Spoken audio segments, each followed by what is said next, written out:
प्रभु यीशु ख्रीस्त में मेरे प्यारे भाइयों और बहनों, आशा करते हैं कि हम सब अपने मन और हृदय से हर रोज तैयार हो रहे हैं, क्योंकि हम चालीसे काल के अंत में आ चुके हैं। अब आने वाला है पुण्य सप्ताह, जब हम अपने प्रभु यीशु के त्याग और समर्पण को याद करेंगे। प्यारे भाई और बहनों, इस पूरे चालीसे काल में हमारे मन और हृदय को यह समझाया गया है कि किस प्रकार हमें दुख, पीड़ा और निराशा से गुजरना पड़ेगा। हर बार परिस्थिति हमारे लायक नहीं होगी जहां हम खुश रहेंगे।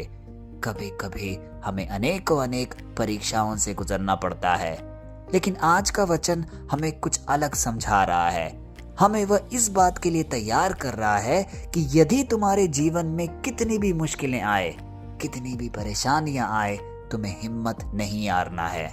क्योंकि अमूमन क्या होता है, जब भी हमारे जीवन में कोई समस्या आती है तो हम बिखर से जाते हैं, क्योंकि हम यह नहीं जानते कि हम इससे कब उभार पाएंगे, हम इससे कब बाहर आ पाएंगे।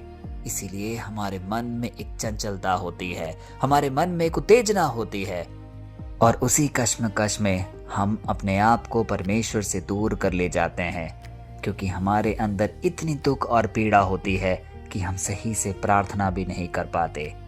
इन सब के बीच आज का वचन हम सब के लिए एक आश्रय बनकर आया है, क्योंकि आज का वचन हमें बड़े ही सटीक तरीके से दिखा रहा है, उदाहरण के साथ, कि किस प्रकार हमें मजबूत रहना है। तो आइए बिना विलंब किए आज के वचन का अध्ययन करें, जो कि लिया गया है इब्रानियों की पुस्तक से, अध्याय 5 पद संख्या 8, और वह इस प्रकार है। यद्यपि वह पुत्र था तो भी उसने दुख उठाकर आज्ञा मानना सीखा। जरा इसको दोबारा पढ़िए। यद्यपि वह पुत्र था तो भी उसने दुख उठाकर आज्ञा मानना सीखा। अब जरा रुक कर सोचिए, यह किसके बारे में कहा जा रहा है? वह कोई आम इंसान नहीं था, बल्कि हमारे प्यारे यीशु मसीह हैं। अब हमारे रोजमर्रा के जीवन में क्या होता है, अगर कोई हमसे कहे दुख तुम्हें कुछ सिखा रहा है, यह सब तुम जो झेल रहे हो यह तुम्हारे अच्छाई के लिए है, तो शायद हम मानने को तैयार भी ना हो। लेकिन यही बात आज का वचन हमसे कह रहा है, दुख हमें तोड़ने के लिए नहीं, हमें सिखाने के लिए आता है। यह वचन उस समय की ओर इशारा करता है जब यीशु इस धरती पर थे। उन्होंने भूख भी देखी, थकान भी महसूस किया, लोगों का तिरस्कार भी सहा, अनेक पीड़ाएं भी सही, और अंत में क्रूस का भयानक दुख भी सहा। खासकर जब वह गेत्सेमनी के बाग में प्रार्थना कर रहे थे। याद करिए वो पल, उनका दिल कितना ही बेचैन था, कितना भारी था, लेकिन फिर भी उन्होंने कहा, हे पिता, यदि हो सके तो यह कटोरा मुझसे टल जाए, तो भी मेरी नहीं तेरी इच्छा पूरी हो।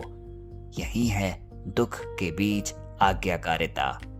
आज हम जिस भी कश्मकश से गुजर रहे हो, जब हमारे ऊपर संकट आता है, तो हम में से कितने लोग होंगे जो खुशी खुशी उसे झेलने के लिए तैयार होंगे, यह सोचेंगे कि परमेश्वर की इच्छा यही होगी कि मैं इस क्षण से गुजर रहा हूं। शायद हम में से बहुत कम, क्योंकि जब भी हमारा जीवन किसी संकट भरे दौर से गुजरता है तो सबसे पहले हम कोशिश करते हैं कि हम उसे बाहर कैसे आए।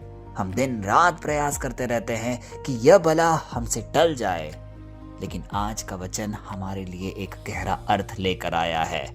जब वचन कहता है यद्यपि वह पुत्र था, इसका मतलब है यीशु को कोई मजबूरी नहीं थी।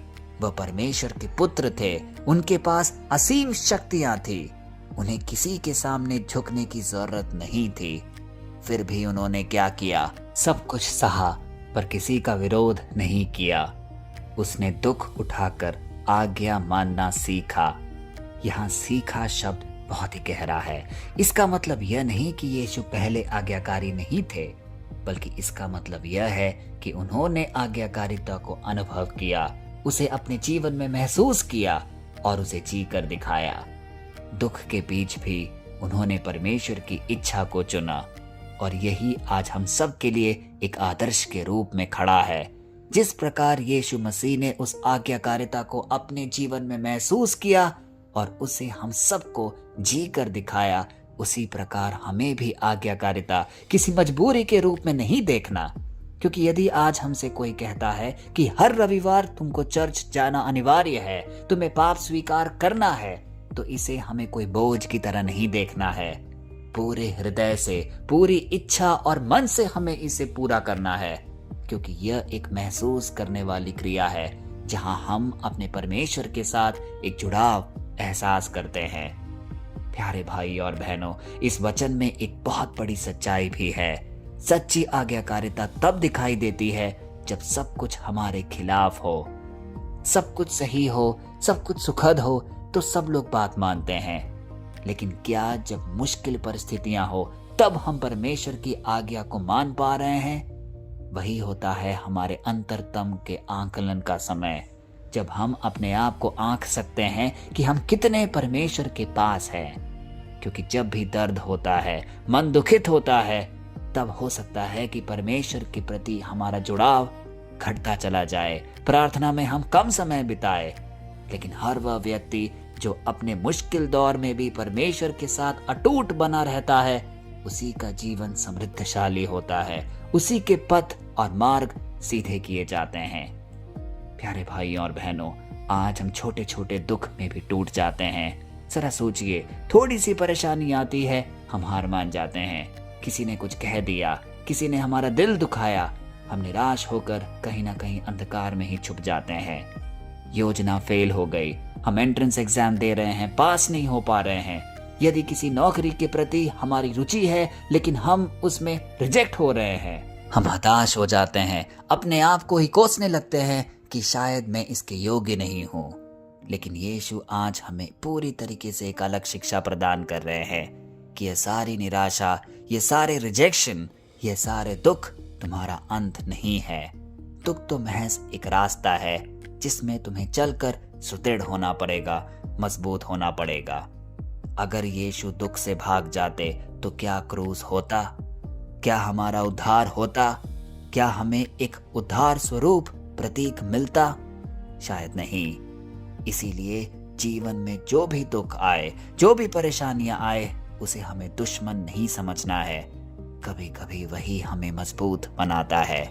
हर परिस्थिति में तेरी इच्छा पूरी हो, ऐसा हमें कहना है, क्योंकि हर पल आसान नहीं होगा, लेकिन उसी कठिन रास्तों में चलकर हम मजबूत बनते हैं। जब भी आप दुख में होते हैं और फिर भी परमेश्वर पर भरोसा करते हैं, तो आप अकेले नहीं होते। आप उसी रास्ते पर चल रहे होते हैं जिस पर यीशु चले हैं।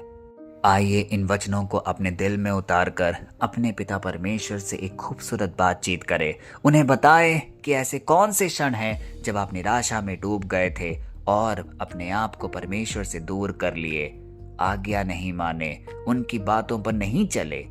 उन सारे बातों के लिए क्षमा मांगे।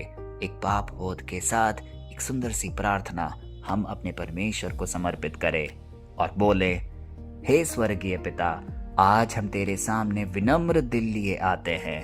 हे प्रभु, हम मानते हैं कि हम दुख में डर जाते थे, हम कठिनाइयों से भाग जाते थे, लेकिन आज तू हमें सिखा रहा है कि दुख में भी आज्ञा मानना चाहिए। हे प्रभु, हमें तू आज शक्ति दे कि हम हर परिस्थिति में सिर्फ तुझ पर भरोसा करें। जब चीजें हमारे अनुसार ना चले, तब भी हम यह कह सके, हे प्रभु, तेरी इच्छा पूरी हो। जो भी यह संदेश आज इस प्रार्थना सभा में सुन रहा है, उनके जीवन को तू आज स्पर्श कर, उनके सारे कमियों को दूर कर दे, उनके दुख को शक्ति में बदल दे, उनके आंसुओं को गवाही बना दे। हम यह प्रार्थना यीशु मसीह के सामर्थी नाम पे करते हैं, आमीन। प्यारे भाइयों और बहनों, अपने दुख को एक नजरिए से देखिए, शायद वही आपको कुछ सिखाने आया हो। और याद रखिए, दुख आपको रोकने नहीं, आपको आगे बढ़ाने आया है। इसीलिए आज से हमें भागना बंद करना है और विश्वास के साथ अड़िग खड़े रहना है, क्योंकि जो दुख में भी आज्ञा मानता है, वही अंत में विजयी पाता है। कल फिर हम मिलते हैं, तब तक के लिए पिता परमेश्वर की असीम दया, कृपा और क्षमा में आपको, आपके परिवारजन को, आपके हर एक निवेदन को हम प्रस्तुत करते हैं, पिता, पुत्र और पवित्र आत्मा के नाम पर, आमीन।